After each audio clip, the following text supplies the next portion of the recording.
It's an honor to be here, and when Zach asked me to come, I was home, and I was like, well, what am I going to say, and so I shut everything down, turned off the TV, and I prayed, and, me and God is really cool. We have this awesome relationship, and I talk to him regular, and I was like, God, what am I going to say? And he simply said, just tell the truth. Just tell the truth. And truth was, it was nothing pretty about my journey to this point. Nothing pretty, real ugly. And I'm going to just say I'm really uncomfortable right now, and which is a good thing. Then my sponsor shows up, so I got really nervous because I got to tell the truth. And, I'm a church girl, so I was raised in church. We had to go to Sunday school, but my mother sent us to Sunday school, afternoon service, evening service, chicken and dumpling platters, after service, fried chicken in the basement, and then I sung on the number 3 choir. And, wait a minute, I gotta flip over. So the pastor used to say, turn to your neighbor all the time. Turn to your neighbor, say this, turn to your neighbor and say that. And I said, if he says that one more time.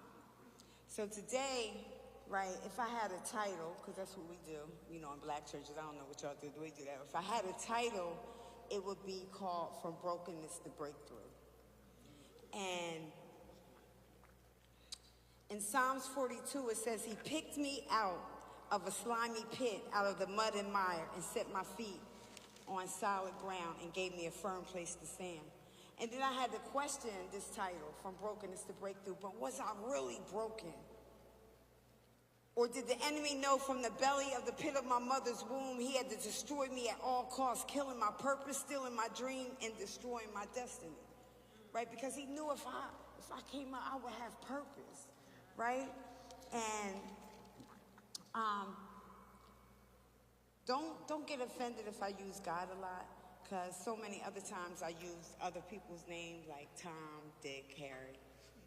I put other people and men before God because I just wanted to be loved, right? And I always thought I never got the love that I always deserved, right? I was raised by a single mother on the east side of town, and she had 3 children by 3 different babies' dads, and her responsibility, and she did a great job, was to feed us and clothe us, and she used to go to work a lot, and she hung out, but she sent us to church. I had picked up a lot of learned behaviors. She was this real pretty woman, and she had long, pretty hair, chocolate brown.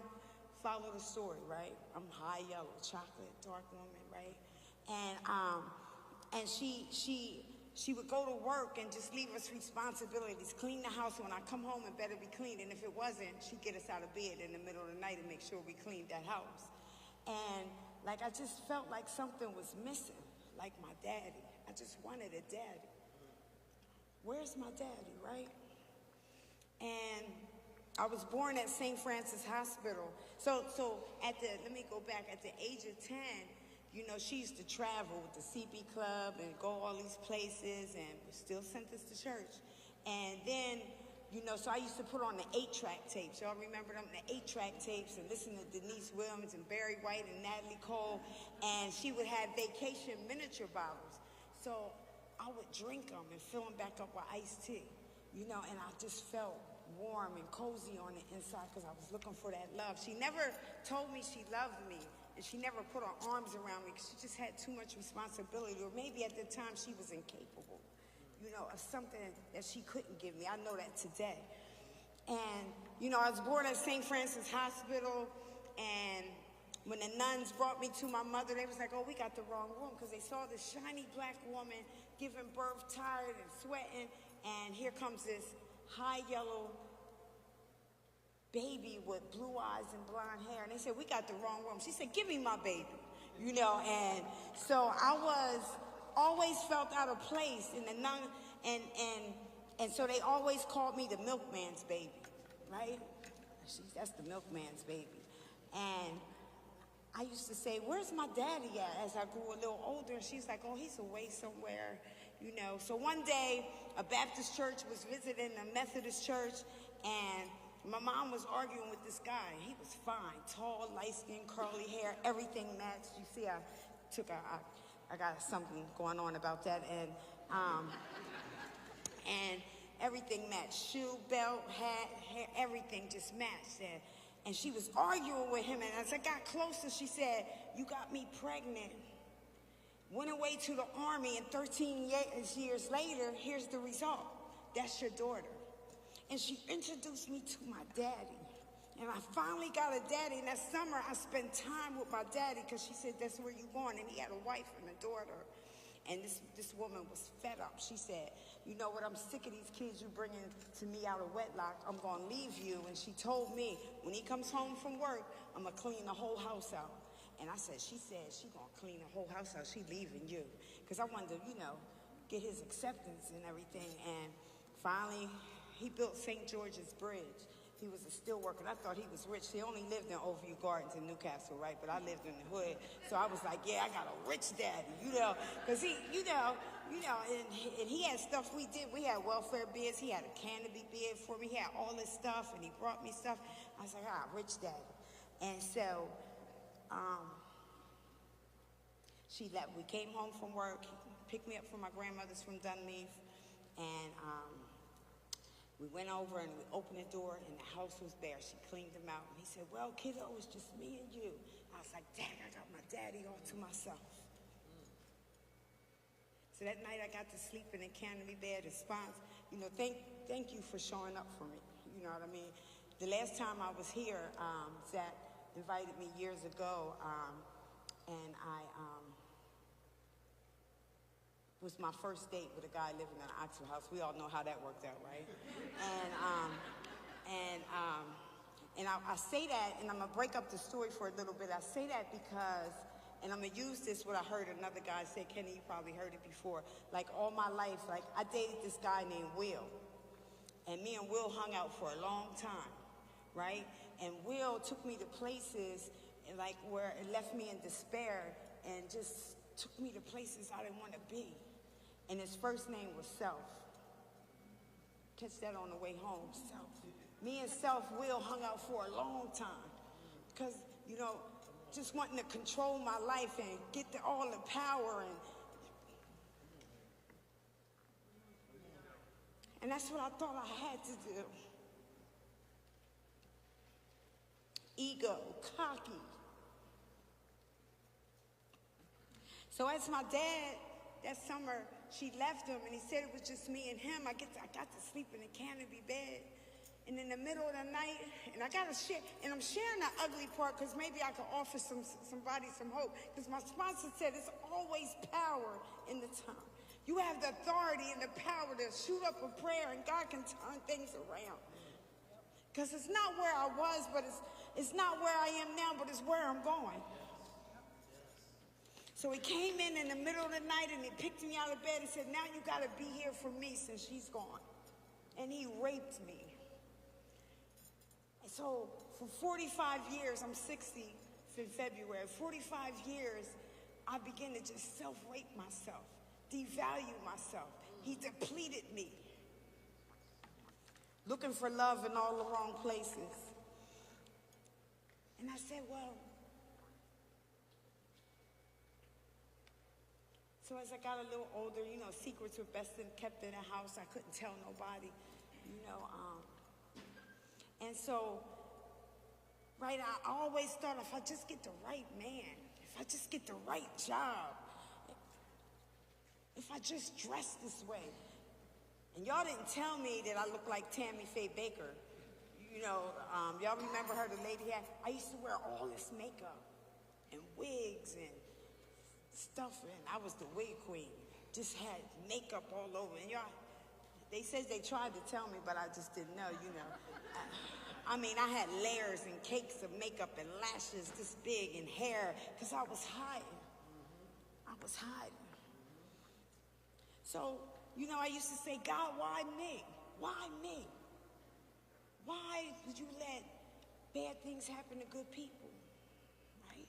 And my sponsor says sometimes, I can't cuss, I'm a cussing Christian, I'm trying to ask God that, but stuff happens, and it's divine order. So after a 45-year drug addiction, 17 rehabs, 10 detoxes, mental institutions, I just decided, like, to lay my whole life over to him. Just lay it down. Because I laid my whole life down for my addiction. I just laid, 7 days a week going into psychosis because I never wanted to feel nothing. I had to stay high all the time. All the time. And, about surrender, I stopped looking on the outside for instant gratification to fix me. I just got tired. I got so tired wanting to fit in and be accepted, shrinking for others. And it was explained to me, like, if when God speaks, if you just listen, your pain can become your purpose. So this isn't the end of my story, right? It's not, and I'm gonna talk about, I had the best careers, the best jobs, but my ego and my cockiness was still in the play. And the old girl needed to be sat down. And like, when God builds a house, right? Somebody explained it to me this way. When he builds a house, it takes a wrecking ball. The wrecking ball comes, it just has to knock down the house. And then they said, you gotta get the dirt dug out. They dig out the old dirt. Right? The old dirt of resentment and anger and fear. And then they have to put in new dirt. And after they put in the new dirt, that's faith, hope, love, and acceptance. And after they put in the new dirt, then they have to bring some steel and some cement to put it over there to build the structure and make it stronger. So if the wind blows, nobody can't knock it down. So that old girl had to be, she needed a whole personality change. A whole personality change, her character, integrity, all that stuff, right? So, and I was reading about, when God is about to elevate you, you go through some seasons and some stages, right? In the humbling season, you'll feel overlooked, misjudged, forgotten, and even betrayed. And you'll pray and it feels like silence, but in that silence, God has not forgotten you. He's reshaping you and remolding you into who he wants you to be. And then the next phase, right, is obedience. God will tell you to do stuff like shut up, walk away, trust me, even when you don't understand.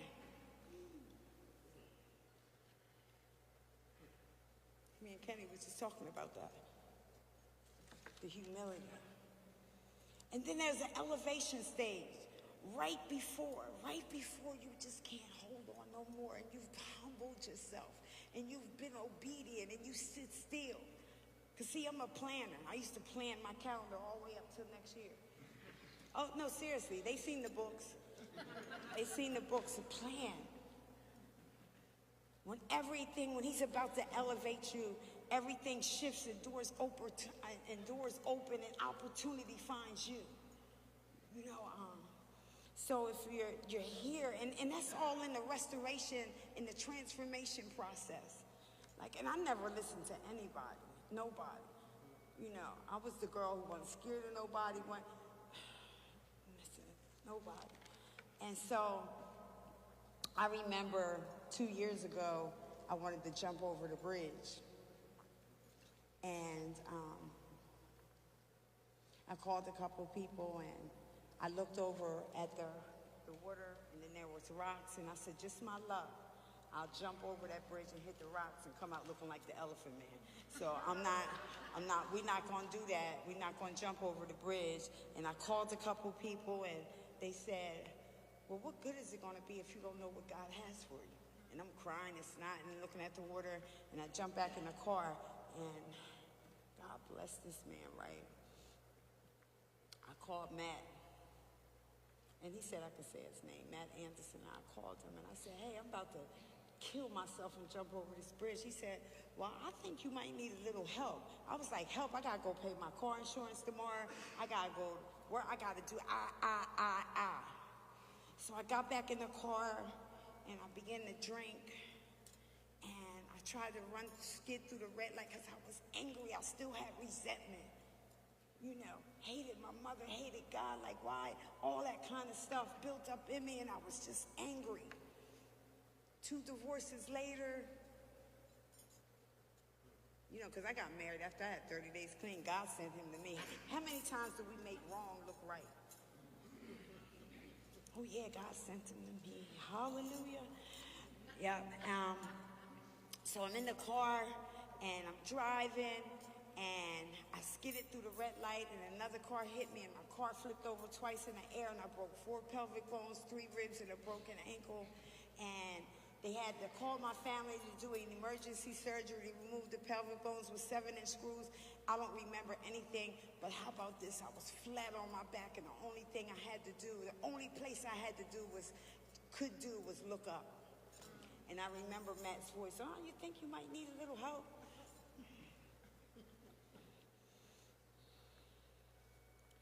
So I say all that to say, it took that wrecking ball and to bring a Christian, faith-believing woman in my life to tell me the truth, that I knew nothing about love. My misconception of love was when I placed conditions on you. And God loves unconditionally. He just wanted to be the lover of my soul. Like if I could just take time out to say the evidence that he's shown in my life. I had to learn how to walk all over again. He didn't have to say me, I could be dead. So when I went to court, because I had to face the piper, you know, when recovering addicts get in a stance where they think they're going to go back to jail, and the guy looked like Judge Mathis, and I was scared, and I limped in the courtroom, and he said, young lady, what do you got to say for yourself? I said, well, Your Honor, and I told him my story. I said, I was drinking. He said, well, I'm glad you came in here to tell the truth, because we did a blood alcohol level on you, and you had cocaine and liquor in your system. He said, I'm glad you came and told the truth. Not only could you kill yourself, but you could have killed somebody else. What is going on with you? And I told him how life just piled up on me, and I just gave in, and I never addressed my issues, and I always wanted to help everybody else, but not help me to defocus, you know, and I told him, I need help. He said, this is what I'm going to do for you. I'm going to drop all the charges. But what I want you to do is, because God not only gives you first and second chance, but he'll give you a third one, and you go back to where you were and go address your issues. And I limped out the courtroom. Now, while I was in the hospital, because I had never lived alone. But today my sponsor was telling me, you're not alone. You're not alone. And when I was in the hospital, I had applied for some housing for a plan B. Girl always gotta have a plan B, right? And I went and I had forgot about it. And but I got a phone call on my cell in the hospital because I couldn't walk and couldn't feel my legs, and they said, hey, your apartment came up. I said, what? You need to come sign a lease. I said, I can't walk. I got into an accident. And she said, don't worry about it. We'll come to you. The evidence that he loves me so much. So I limped up into that apartment after leaving Nomney House, because I went and stayed at Nomney House for a little while, and the fellowship moved me out. And when I walked in there, it was just bare. Nothing. And I got an air mattress and called the church. They delivered all my furniture.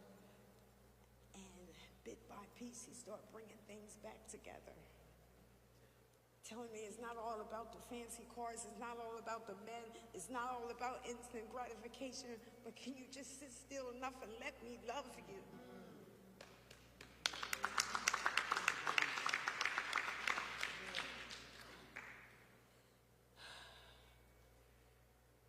I'm so grateful. I'm so grateful because each day, like, you know, and God told me, like, it's you just pain to purpose. You got purpose.